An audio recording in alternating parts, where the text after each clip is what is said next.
Muito bem, antes de mais, muito obrigado. Eu começaria por fazer um triplo agradecimento. O primeiro agradecimento, dirigido à tendência Esperança e Movimento, por me terem convidado para estar aqui hoje, em Guimarães, simbolicamente, no dia 1º de dezembro, o dia que verdadeiramente restituiu Guimarães a Guimarães, restituindo Portugal aos portugueses. O segundo agradecimento é feito à circunstância de ter tido a particularidade de desfrutar desta organização magnífica e, por isso mesmo, o agradecimento é dirigido a quem mais ativamente participou nesta organização. O terceiro e último agradecimento é dirigido a quem falou antes de mim, porque verdadeiramente me simplificou a vida. Eu, em vez de falar sobre a família e o trabalho, resolvi, neste primeiro domingo do Advento, fazer várias confissões públicas. Eu sei que ainda não são 5 para a meia-noite, e às vezes às 5 para a meia-noite as pessoas costumam dizer o que não querem, ou o que não gostam, ou aquilo que os outros não gostam de ouvir, mas eu tenho várias confissões que gostaria de partilhar convosco. A primeira confissão é que eu não sou militante do CDS. Não sou e nunca fui. Mas tenho um pecado que vos quero confessar. É que tenho votado várias vezes no CDS. E é um pecado que tem uma explicação. É que dos partidos da esquerda, para mim o CDS é aquele que é menos à esquerda.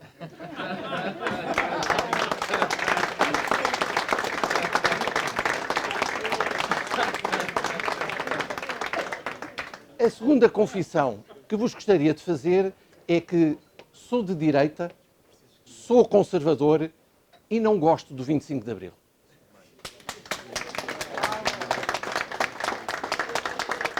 Poderia justificar porque é que sou de direita, poderia justificar porque é que sou conservador, mas preferi antes justificar-vos porque é que não gosto do 25 de Abril. Enfim, estou quase nas 5 para a meia-noite e isto às vezes acontece.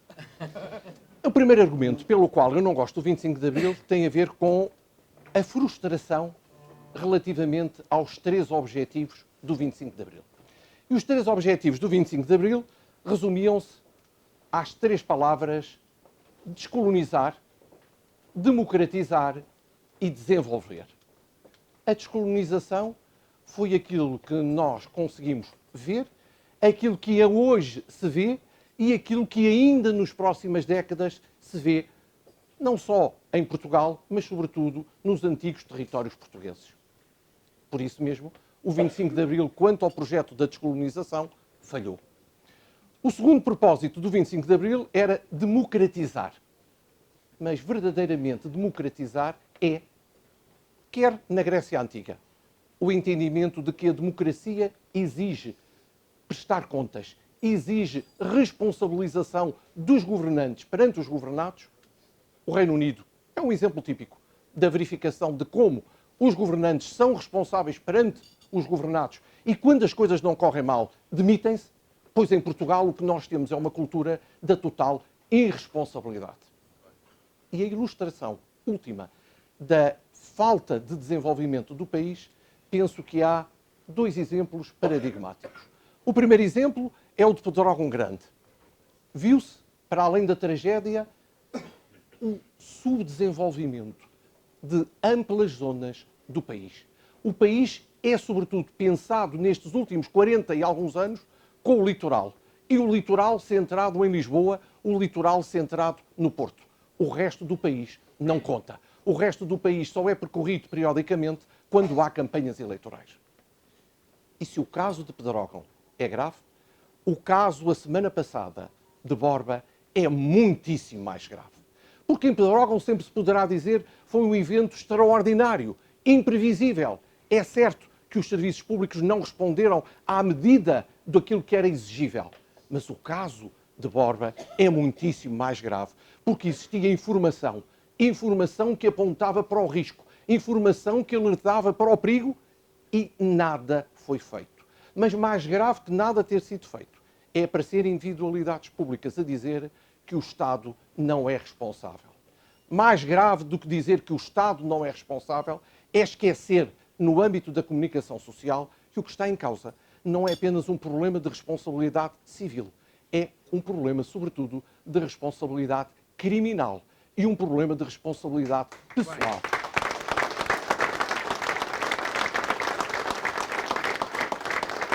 Compreendem agora a razão pela qual eu não gosto do 25 de Abril, porque os 3 propósitos que nortearam o 25 de Abril foram e estão a ser mal executados, são uma frustração nacional. Mas há uma segunda razão pela qual eu não gosto do 25 de Abril.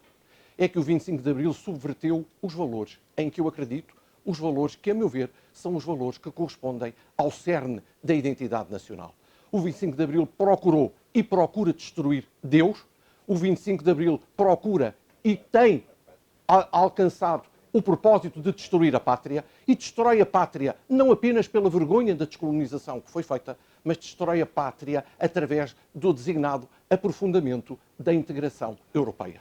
O aprofundamento da integração europeia é a alienação da soberania nacional. É Portugal deixar de ser Portugal. Mas ainda há um terceiro valor que tem sido esquecido. É o valor da família. Precisamente aquele que motivou a minha intervenção ou a minha predisposição. A família. A família é o valor nuclear, a base primeira da sociedade. Nós só existimos enquanto pessoas porque nascemos integrados numa família. E a família, por isso mesmo, é o elemento estrutural, natural de qualquer sociedade. E a esquerda descobriu que a melhor forma de implementar os seus valores é destruindo a família. A família para um católico, a família para um cristão. A família no dia 2, no primeiro domingo do Advento, é o exemplo de Maria, de José e de Jesus. Uma família assente num casamento, um casamento entre pessoas de sexo diferente. Um casamento que é a base estruturante da família. Uma família que pressupõe que a adoção seja a adoção entre pessoas de sexo diferente, que nega a ideologia do género que nos querem vender como sendo politicamente correto e que já foi aqui muito bem sublinhado. O que está em causa é o combate à última fronteira, a última fortaleza, o último castelo, a última colina sagrada, que é a família que está a ser posta em causa pela esquerda. É também essa a razão pela qual eu não posso gostar do 25 de Abril. Mas ainda há um terceiro argumento, se me permitem. E o terceiro argumento tem a ver não apenas com a inversão dos valores, mas com a circunstância da esquerda, nestas 4 décadas, se ter procurado apropriar de bens e de valores que são património da direita. O primeiro deles tem a ver com a propriedade. As nacionalizações foram historicamente uma forma de esbudo, uma forma de confisco. Mas mais grave, é o confisco permanente que, através do sistema fiscal de natureza confiscatória, nos é feito todos os dias, todos os meses, todos os anos. Se repararem, nós trabalhamos mais para pagar ao Estado do que estamos a trabalhar para nós próprios. Isso é uma forma de lesão da propriedade privada.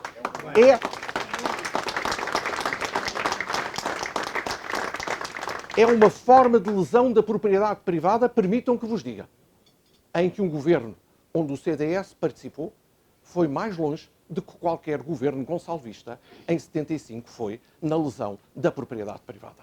Há que o dizer. Tomem como há de dizer. Também se deve dizer, também se deve sublinhar que podia ter sido revogada a legislação que permitiu todos estes defeitos, estas anomalias no âmbito da família. Mas nada foi feito. Porquê? Porque era politicamente incorreto. Há que cortar, há que pôr termo a esta cultura do que é politicamente correto. Mas dizia-vos eu que o outro elemento que tem sido usurpado por parte da esquerda é a ideia do trabalho.